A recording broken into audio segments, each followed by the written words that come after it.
أعوذ بالله من الشيطان الرجيم पनाह मांगता हूं मैं अल्लाह की शैतान मरदूद से। بسم الله الرحمن الرحيم शुरू अल्लाह के नाम से जो बड़ा मेहरबान निहायत रहम वाला है। أعوذ بالله من الشيطان الرجيم بسم الله الرحمن الرحيم بسم الله الرحمن الرحيم كافها يا عين صاد ذكر رحمة ربك عبده زكريا إذ نادى ربه نداء خفيا قال رب إني وهن العظم مني واشتعل الرأس شيبا ولم أكن بدعائك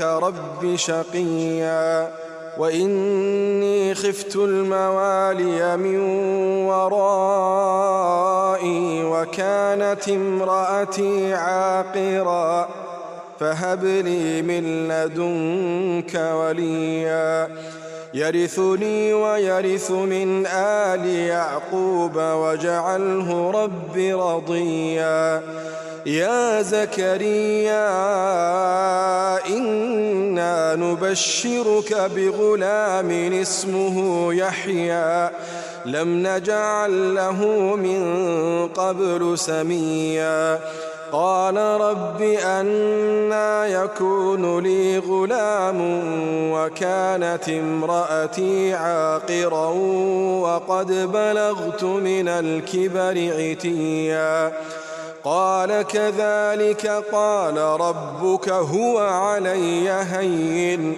وقد خلقتك من قبل ولم تك شيئا قال رب اجعل لي آية قال آيتك ألا تكلم الناس 3 ليال سويا فخرج على قومه من المحراب فأوحى إليهم أن سبحوا بكرة وعشيا يا يحيى خذ الكتاب بقوة وآتيناه الحكم صبيا وحنانا من لدنا وزكاة وكان تقيا وبرا بوالديه ولم يكن جبارا عصيا وسلام عليه يوم ولد ويوم يموت ويوم يبعث حيا। शुरू अल्लाह का नाम लेकर जो बड़ा मेहरबान निहायत रहम वाला है। काफ हा या आइन सौद, ये तुम्हारे परवरदिगार की मेहरबानी का बयान है जो उसने अपने बंदे जकरिया पर की थी जब उन्होंने अपने परवरदिगार को दबी आवाज से पुकारा और कहा कि ऐ मेरे परवरदिगार, मेरी हड्डियां बुढ़ापे के सबब कमजोर हो गई हैं और सर सफेद बालों की वजह से चमकने लगा है। और ऐ मेरे परवरदिगार, मैं तुझसे मांगकर कभी महरूम नहीं रहा और मैं अपने बाद अपने भाई बंदों से डरता हूं और मेरी बीवी बांझ है, फिर भी मुझे अपने पास से एक वारिस अता फरमा जो मेरी और औलाद याकूब की मीरास का मालिक हो। और ऐ मेरे परवरदिगार, उसको खुश अखलाक बनाइयो। फरमाया, ऐ जकरिया, हम तुमको एक लड़के की बिशारत देते हैं जिसका नाम याहिया होगा। इससे पहले हमने उस नाम का कोई शख्स पैदा नहीं किया। उन्होंने कहा कि परवरदिगार, मेरे यहां किस तरह लड़का होगा जबकि मेरी बीवी बांझ है और मैं बुढ़ापे की इस हालत को पहुंच गया कि सूख गया हूं। हुक्म हुआ कि इसी तरह होगा। तुम्हारे परवरदिगार ने फरमाया है कि मुझे ये आसान है और मैं पहले तुमको भी तो पैदा कर चुका हूं और तुम कुछ चीज न थे। कहा कि परवरदिगार, मेरे लिए कोई निशानी मुकर्रर फरमा। फरमाया, निशानी ये है कि तुम सही और सालिम होते हुए 3 रात दिन लोगों से बात न कर सकोगे। फिर वो इबादत के हुजरे से निकलकर अपनी कौम के पास आए तो उनसे इशारे से कहा कि सुबह शाम तस्बीह करते रहो। फरमाया, ए याहिया, हमारी किताब को मजबूती से थामे रहो। और हमने उनको लड़कपन ही में दानाई अता फरमाई थी और अपने पास से शफकत और पाकीज़गी दी थी, और वो परहेजगार थे और वो अपने माँ बाप के साथ नेकी करने वाले थे और सरकश और नाफरमान नहीं थे। और जिस दिन वो पैदा हुए और जिस दिन वफात पाएंगे और जिस दिन जिंदा करके उठाए जाएंगे, उन पर सलाम है। واذكر في الكتاب مريم إذ انتبذت من أهلها مكانا شرقيا فاتخذت من دونهم حجابا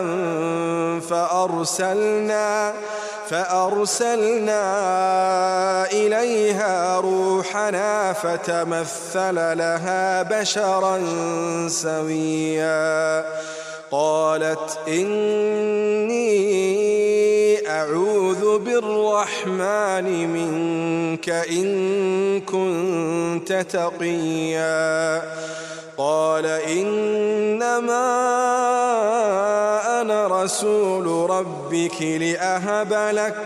لأهب لك غلاما زكيا قالت أنى يكون لي غلام ولم يمسسني بشر ولم أك بغيا قال كذلك قال ربك هو علي هين ولنجعله آية للناس ورحمة منا وكان أمرا مقضيا فحملته فانتبذت به مكانا قصيا فأجاءها المخاض إلى جذع النخلة قالت يا ليتني مت قبل هذا وكنت نسيا منسيا فناداها من تحتها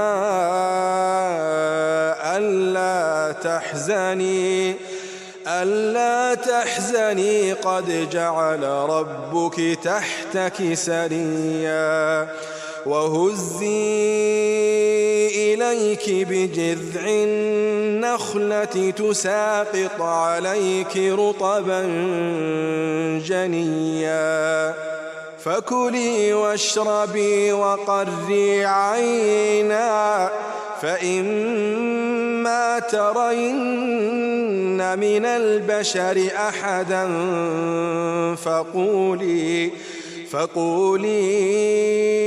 إني نذرت للرحمن صوما فلن أكلم اليوم إنسيا। और किताब यानी कुरान में मरियम का भी तस्करा करो।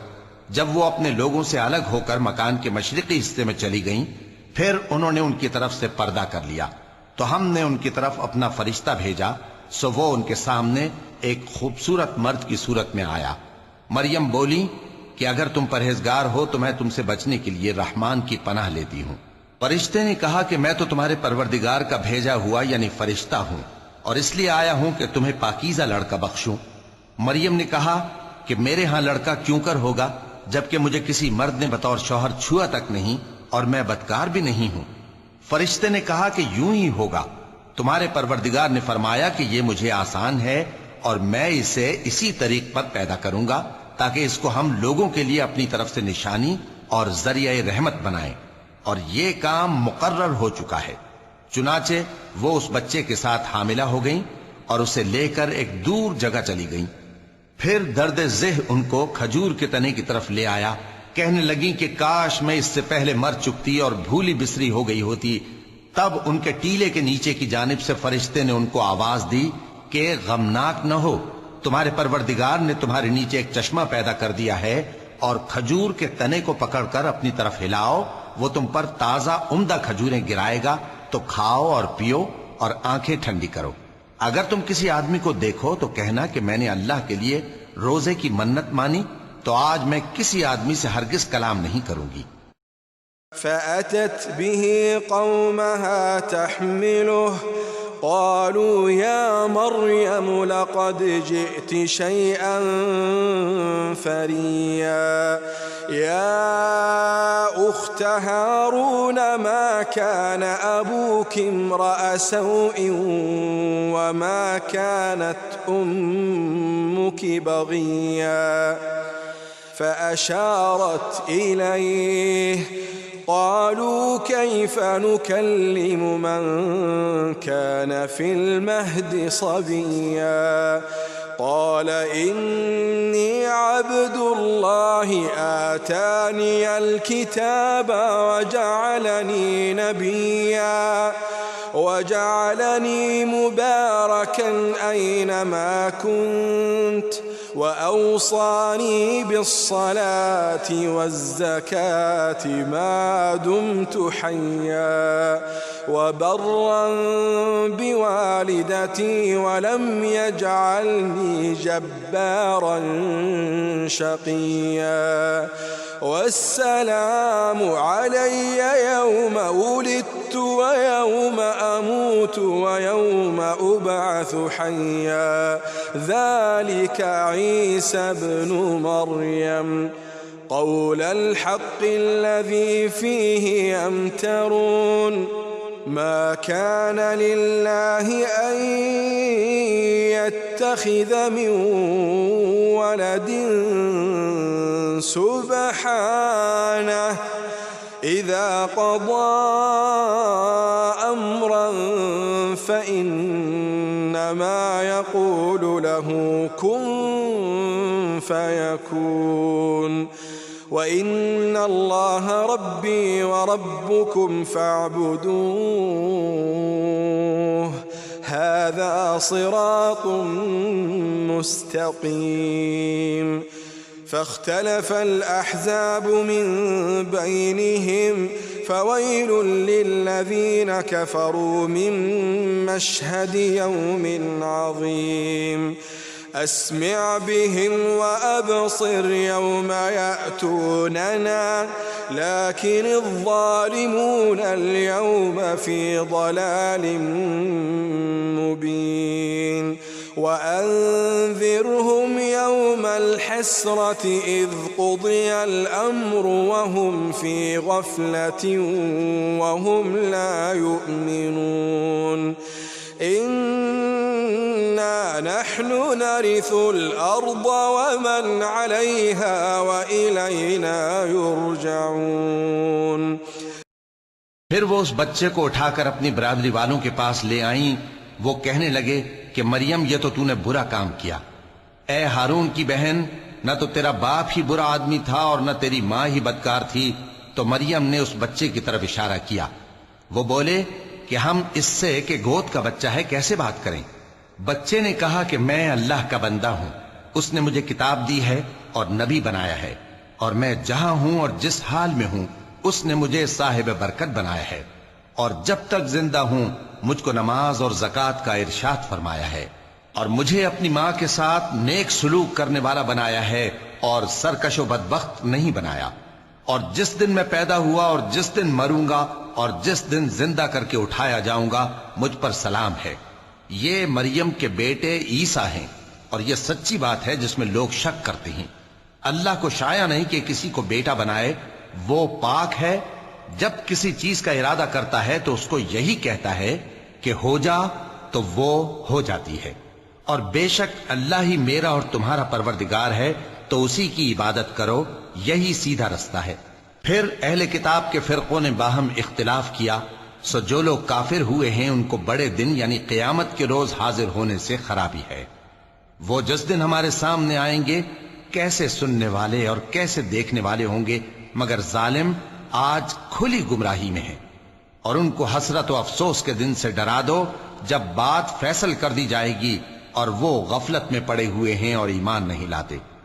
हम ही जमीन के और जो लोग उस पर बसते हैं उनके वारिस होंगे और हमारी ही तरफ उनको लौटना होगा। वज़्कुर फ़िल किताबि इब्राहीम इन्नहु كان صديقا نبيا إذ قال لأبيه يا أبت لم تعبد ما لا يسمع ولا يبصر ولا يغني عنك شيئا يا أبت إني قد جاءني من العلم ما لم يأتك فاتبعني أهدك صراطا سويا يا أبت لا تعبد الشيطان إن الشيطان كان للرحمن عصيا يا أبت إني أخاف أن يمسك عذاب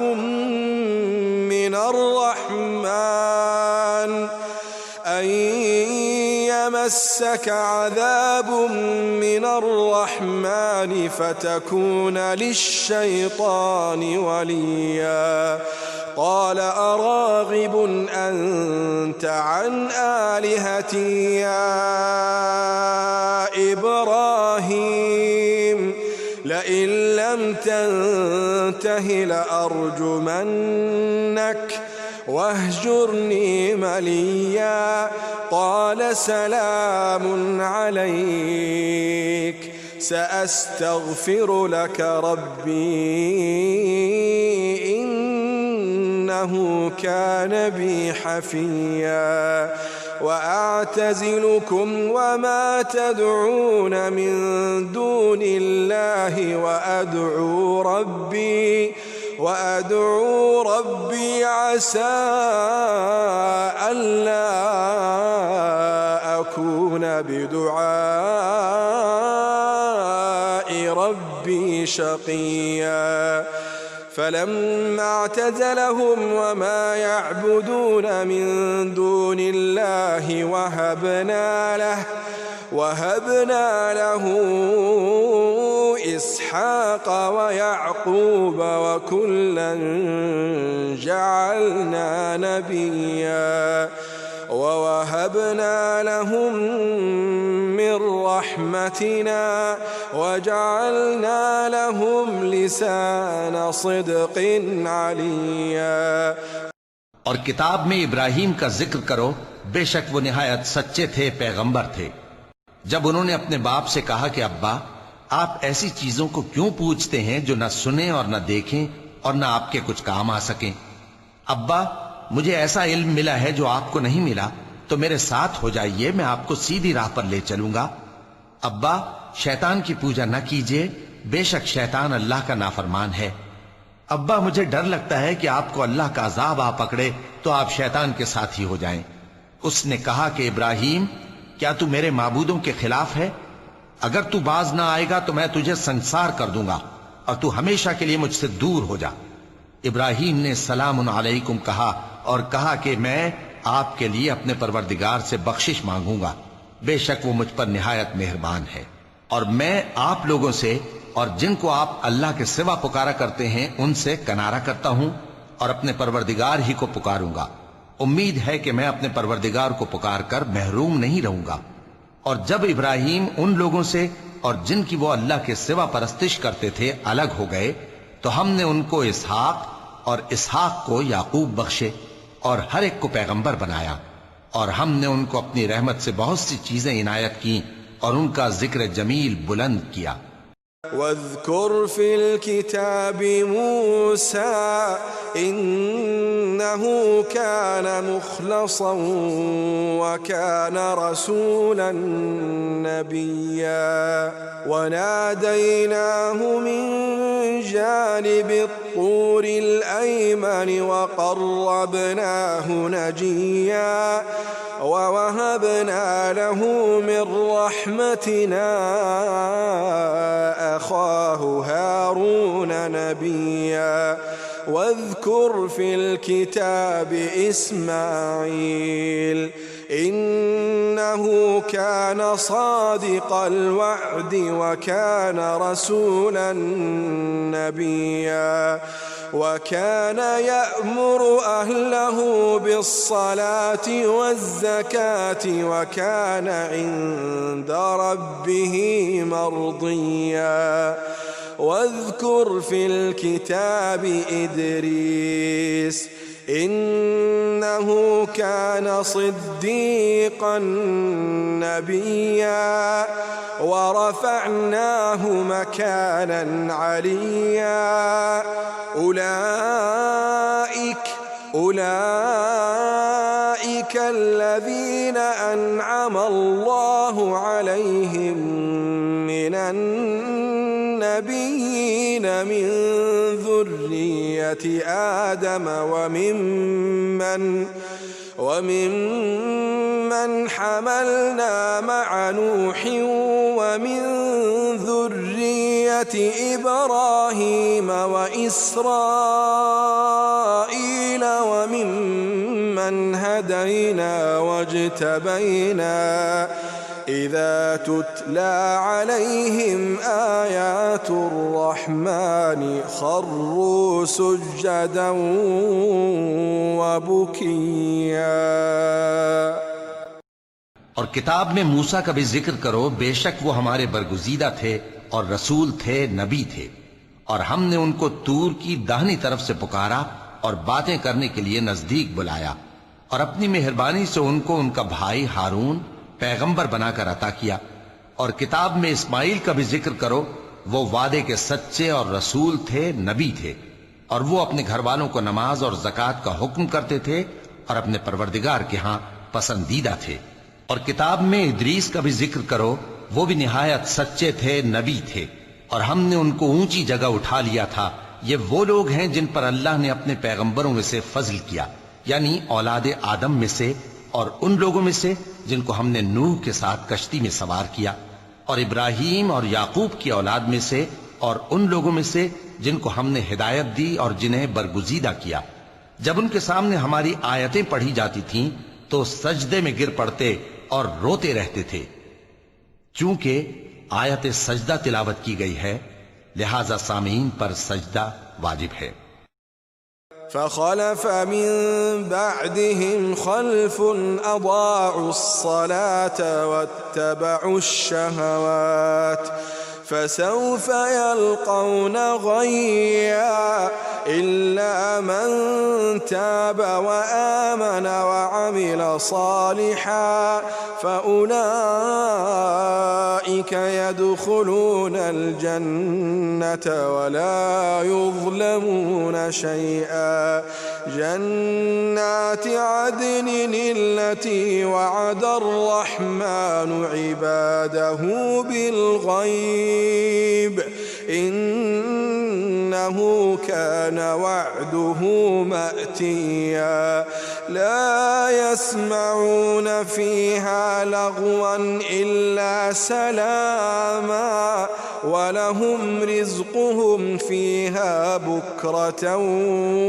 وعشيا تلك الجنة التي نورث من عبادنا من كان تقيا وما نتنزل إلا بأمر ربك له ما بين أيدينا وما خلفنا وما بين ذلك وما كان ربك نسيا رب السماوات والأرض وما بينهما فاعبده واصطبر لعبادته هل تعلم له سميا।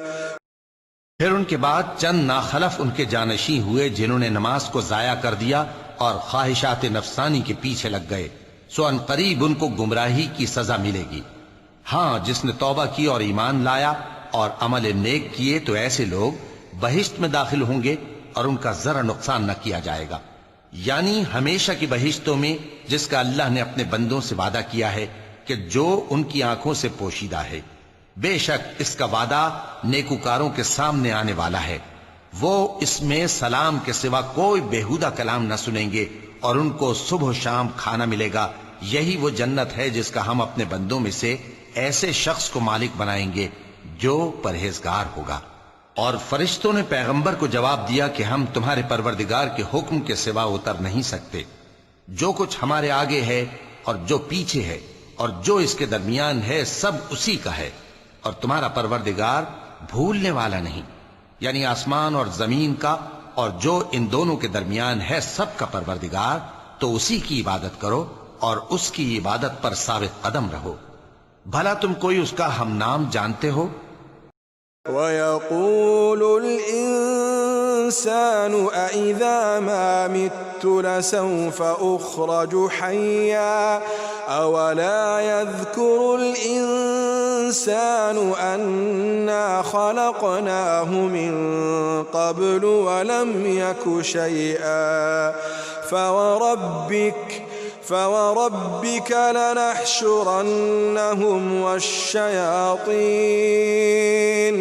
ثم لنحضرنهم حول جهنم جثيا ثم لننزعن من كل شيعة أيهم أشد على الرحمن عتيا ثم لنحن أعلم بالذين هم أولى بها صليا وإن منكم إلا واردها كان على ربك حتما مقضيا ثم ننجي الذين اتقوا ونذر الظالمين فيها جثيا وإذا تتلى عليهم آياتنا بينات قال الذين كفروا للذين آمنوا أي الفريقين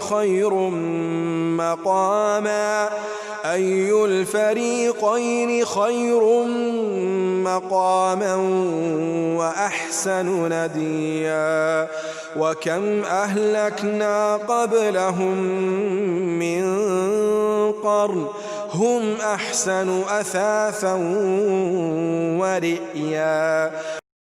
और काफिर इंसान कहता है कि जब मैं मर जाऊंगा तो क्या जिंदा करके निकाला जाऊंगा? क्या ऐसा इंसान याद नहीं करता कि हमने उसको पहले भी तो पैदा किया था जबकि वो कुछ भी चीज न था?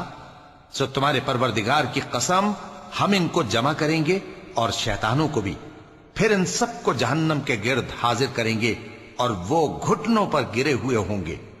फिर हर गिरोह में से हम ऐसे लोगों को खींच निकालेंगे जो रहमान के मुकाबले में सख्त सरकशी करते थे। फिर हम उन लोगों से खूब वाकिफ हैं जो उसमें दाखिल होने के ज्यादा लायक हैं, और तुम में से कोई शख्स नहीं मगर उसे इस पर गुजरना होगा। ये तुम्हारे परवरदिगार पर लाजिम है, मुकर्रर है। फिर हम परहेजगारों को नजात देंगे और जालिमों को उसमें घुटनों के बल पड़ा हुआ छोड़ देंगे।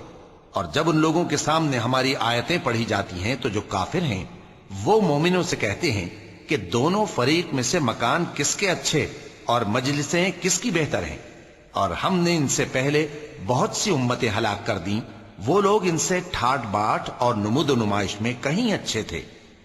قل من كان في الضلالة فليمدد له الرحمن مدا حتى إذا رأوا ما يوعدون إما العذاب وإما الساعة فسيعلمون من هو شر مكانا وأضعف جندا ويزيد الله الذين اهتدوا هدى والباقيات الصالحات خير عند ربك ثوابا وخير مردا أفرأيت الذي كفر بآياتنا وقال لأوتين مالا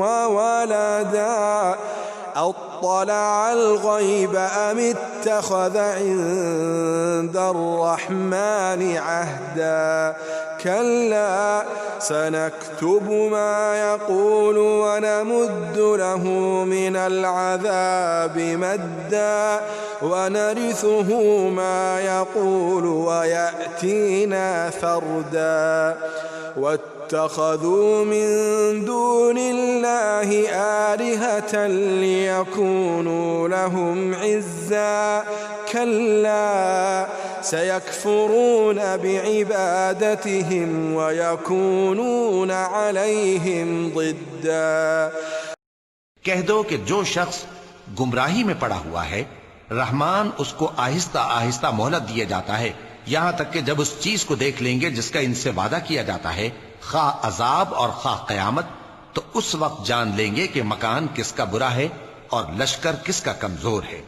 और जो लोग हिदायत याब हैं अल्लाह उनको ज्यादा हिदायत देता है और नेकियां जो बाकी रहने वाली हैं वो तुम्हारे परवरदिगार के यहां सिले के लिहाज से खूब और अंजाम के एतबार से बेहतर हैं। भला तुमने उस शख्स को देखा जिसने हमारी आयतों से कुफ्र किया और कहने लगा कि अगर मैं अस्सर नौ जिंदा हुआ भी तो यही माल और औलाद मुझे वहां मिलेगा। क्या उसने गैब की खबर पाली है या अल्लाह के यहां से अहद ले लिया है? हरगिज नहीं। ये जो कुछ कहता है हम उसको लिखते जाते और उसके लिए आहिस्ता आहिस्ता अजाब बढ़ाते जाते हैं। और जो चीजें ये बताता है उनके हम वारिस होंगे और ये अकेला हमारे सामने आएगा। और उन लोगों ने अल्लाह के सिवा और माबूद बना लिए हैं ताकि वो उनके लिए मूजिब इज्जत हों। हरगिज नहीं, वो माबूद उनकी परस्तिश से इनकार करेंगे और उनके दुश्मनों मुखालिफ होंगे।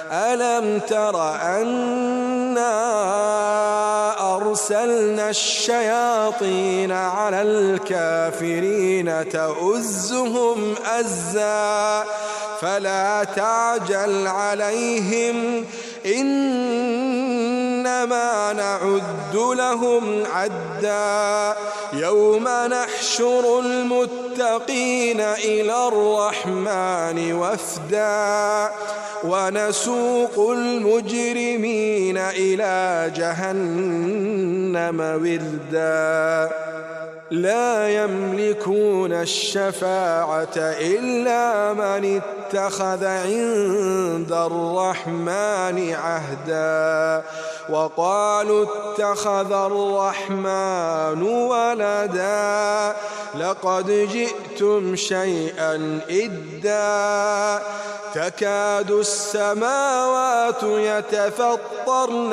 मिन्हु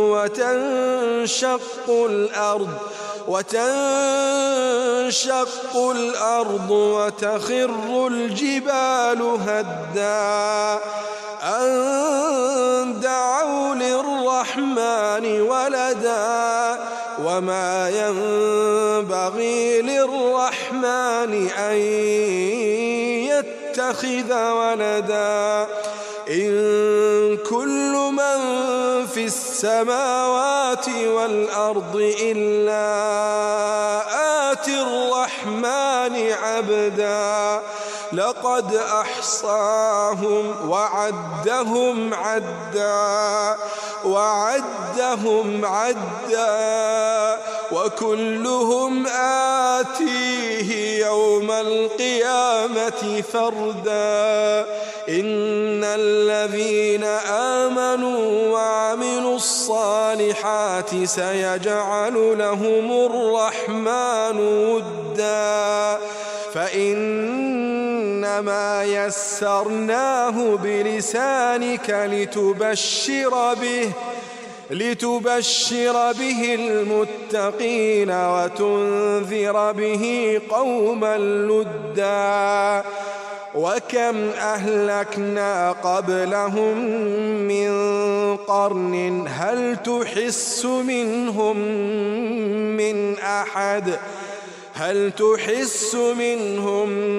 من أحد أو تسمع لهم ركزا।